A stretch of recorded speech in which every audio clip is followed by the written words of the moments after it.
नमस्कार दोस्तों। आज हम बात करेंगे न लाठी, न लड़ाई, न गली गलौज, न हथियार। ऐसे करो कि शत्रु भी डर जाए। यह तरीका शारीरिक संघर्ष नहीं बल्कि बुद्धि, स्वाभिमान और रणनीति पर आधारित है। पहली बात, हमेशा शांत और नियंत्रित रहिए।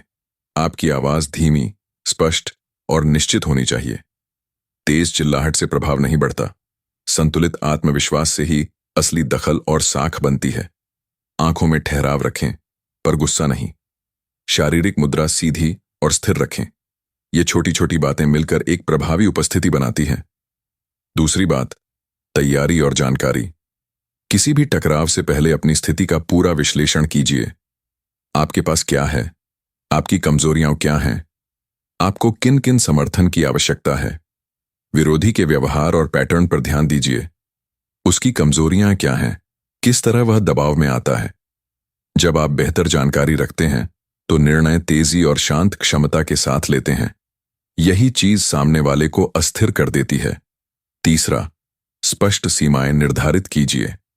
अक्सर लोग अपनी सीमाएं बताने से डरते हैं और परिणाम स्वरूप दूसरों द्वारा पार की जाती हैं। इसलिए बातचीत में दिशा और नियम स्पष्ट रखें। जब जरूरत हो लिखित रूप में बातें रखें, ईमेल, नोटिस या रिकॉर्ड।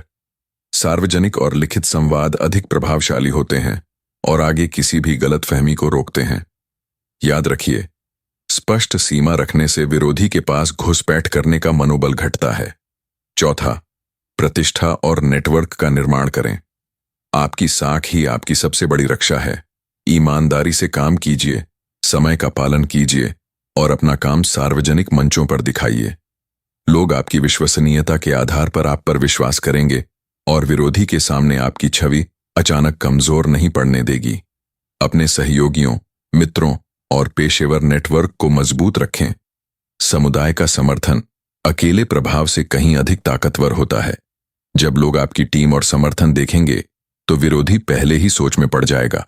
पांचवां, सबूत और रिकॉर्ड बनाइए। किसी भी विवाद में ठोस सबूत निर्णायक भूमिका निभाते हैं। बातचीत, लेन देन और घटनाओं का रिकॉर्ड रखें। यदि कोई अनुचित व्यवहार हो तो तार्किक और ठंडे दिमाग से सबूत इकट्ठा करके पेश कीजिए। कानूनी सलाह समय पर लेने से भी बहुत फर्क पड़ता है। कानूनी एवं औपचारिक कदम उठाने का मतलब यह नहीं कि आप हिंसक हैं।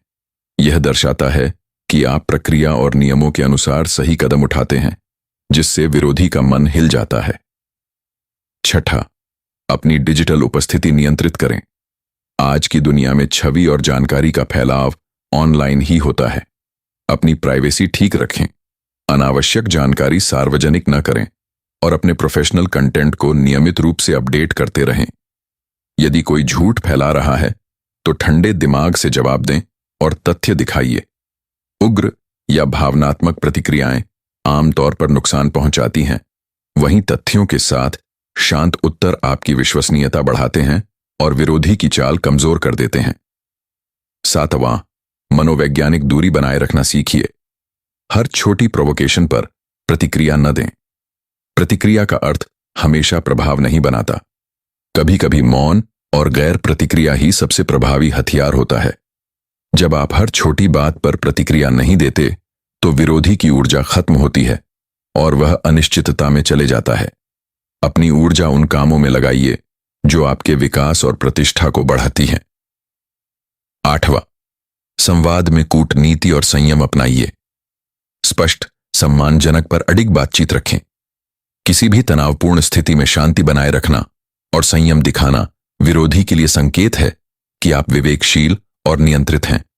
जब आप तर्क और तथ्य के आधार पर बात करते हैं तो सामने वाला अपने व्यक्तिगत हमलों पर विचार करना शुरू कर देता है। जरूरत पड़ने पर मध्यस्थता या तीसरे पक्ष की मदद लें। अक्सर तटस्थ व्यक्ति का हस्तक्षेप विवाद को शांत कर देता है और आपके पक्ष को मजबूती देता है। नवां, अपने आप में लगातार निवेश कीजिए। नई स्किल्स सीखिए, शिक्षा बढ़ाइए और अपनी प्रोफाइल को मजबूत कीजिए। जब आप आत्मनिर्भर और कुशल बनते हैं तो आपकी आत्म छवि और भरोसा दोनों बढ़ते हैं। यह विरोधी पर सबसे बड़ा दमनकारी प्रभाव डालता है, क्योंकि अब आप सिर्फ पलटवार नहीं कर रहे बल्कि आगे बढ़ रहे हैं और आपके पास सकारात्मक पहचान है जो किसी भी नेगेटिविटी को पिघलाती है। 10वां, रणनीतिक कदमों का क्रम बनाए रखें। किसी भी कदम को इम्पल्सिव न लेकर शांति से सोचकर लागू कीजिए। छोटी छोटी योजनाएं बनाइए और वैकल्पिक रास्ते तैयार रखिए। जब आप योजना के साथ चलते हैं